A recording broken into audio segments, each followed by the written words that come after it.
छोटा सा प्रश्न है। अभी आपने जो कोविड की बात की कि कोरोना काल में और उसके बाद भी लोग भय और असुरक्षा की भावना में जी रहे हैं आज भी। वो लोग, ऐसे लोग जिन्होंने अपने परिजनों को खोया है या जो खुद कोविड से ग्रस्त रहे हैं, वो आज भी मतलब दुख और भय से अभी तक बाहर नहीं निकल पा रहे हैं। तो ऐसे लोगों को आप क्या सलाह देना चाहेंगे?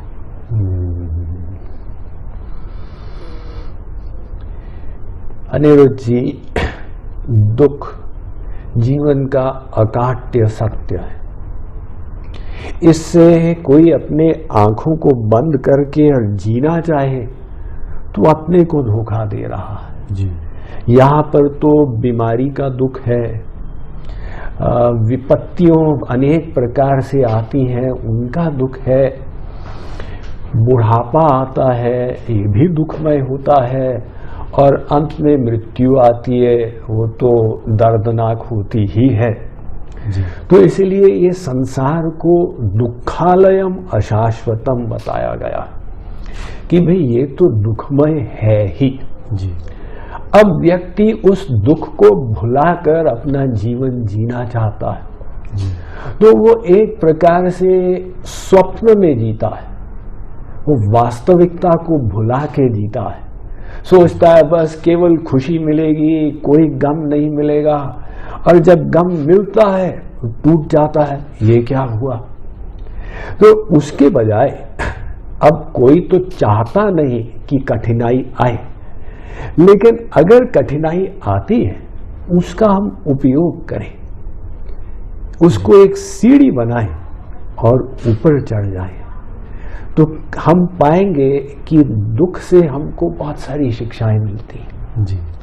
हम जो ऐसे संसार के भोग ऐश्वर्य की ओर भागते चले जा रहे थे, तो दुख से हम दार्शनिक बन जाते हैं कि भाई जीवन का रहस्य क्या है, मैं यहाँ आया ही क्यों, ये संसार बना ही क्यों।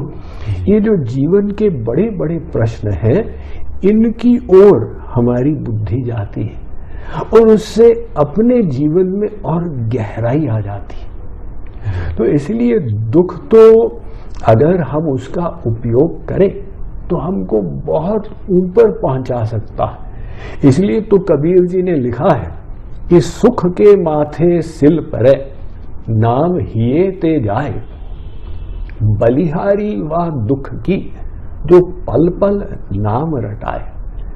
सुख जो था उसको तो भोग लिया और खत्म हो गया, लेकिन वो दुख जो आया जी।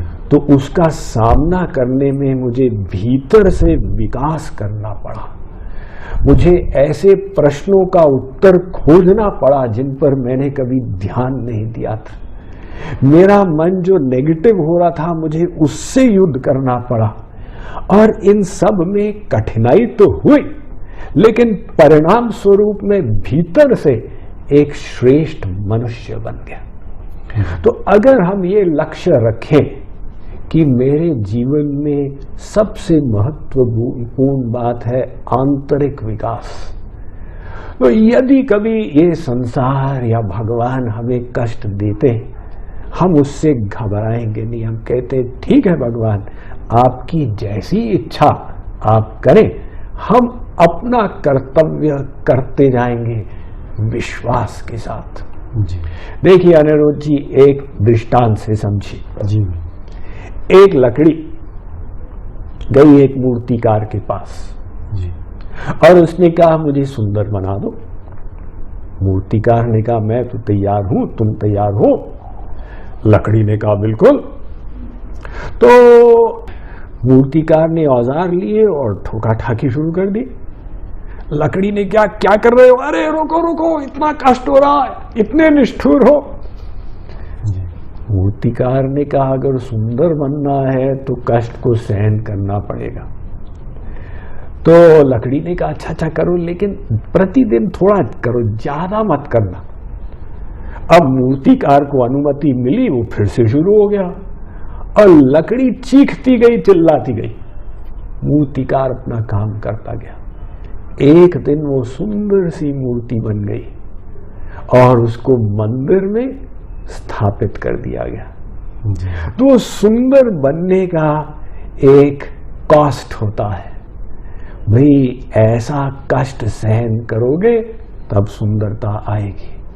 अब हम सबको भगवान भीतर से सुंदर बनाना चाहते हैं। हम लोग बाहर की सुंदरता पर फोकस करते हैं। अभी बाहर से हम और श्रृंगार करें, बड़ा घर लाएं और बड़ी गाड़ी हो। भगवान कहते हैं भी इसकी क्या वैल्यू, ये सब तुमको एक दिन छोड़ना ही पड़ेगा। तुम भीतर से कितने सुंदर बने, यही तुम्हारी असली कमाई जो मृत्यु के बाद तुम्हारे साथ जाएगी। तो उस सुंदरता में कभी वो विधाता हमें सुख देते हैं, कभी कष्ट देते हैं। हमें विश्वास रखना चाहिए। ये जीवन में विश्वास भी एक बहुत बड़ी बात है। जो विश्वास कर लेता है कि भाई मुझे पता नहीं ये सब क्यों हुआ, लेकिन मेरी श्रद्धा है कि भगवान ने जो किया उसका कोई मास्टर प्लान है। अब ये विश्वास से वो फिर भय से भी मुक्त हो जाता है कि मैंने अपना जीवन उनके हाथ में सौंप दिया है, मेरे हाथ में जितना है मैं उतना करूंगा, और बाकी वो जैसा चाहेंगे मैं उसे स्वीकार करूंगा। जाहि विधि राखे राम ताहि विधि रहिए, तो फिर वो भय भी समाप्त हो जाएगा। स्वामी जी, आपने बहुत अच्छे से समझाया कि किस तरह से भय और दुख से मुक्त होना चाहिए, हमें ईश्वर को समर्पित करके। बिल्कुल।